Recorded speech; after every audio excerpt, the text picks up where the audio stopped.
Liquor case కొత్త మలుపు తిరుగుతోంది.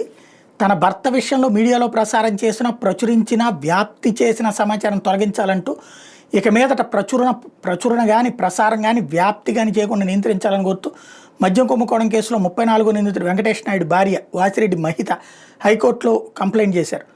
మీడియా ట్రయల్ నిర్వహిస్తూ న్యాయ విచారణ ప్రక్రియలో జోక్యం చేసుకుంటున్నారని, దర్యాప్తు జరుగుతున్న కేసులో నోట్ల కట్టలను సీజ్ చేసినట్టు సమాచారం లీక్ చేసి దాన్ని వ్యాప్తి చేయడం మీదన అసలు ఎందుకు జరిగిందన్న దాని మీద స్వతంత్ర దర్యాప్తు జరిపించాలని కోరారు. తన భర్త నుంచి స్వాధీనం చేసుకున్న ఫోన్లోని సమాచారాన్ని సేకరించి సిట్ అధికారులు మీడియాకు లీకులు ఇస్తున్నారని ఆరోపించారు. రహస్యంగా ఉంచాల్సిన సమాచారం సంచలనం కోసం మీడియా ప్రసారం చేస్తోందన్నారు. దర్యాప్తు అధికారి సిఐడి అదనపు ఎస్పీ శ్రీహరిబాబు తన భర్త ఫోన్ని తీసుకున్నారని వివరించారు. సమాచారం లీక్ వెనక ఆయన ఉన్నట్టుగా తాను విశ్వసిస్తున్నానన్నారు.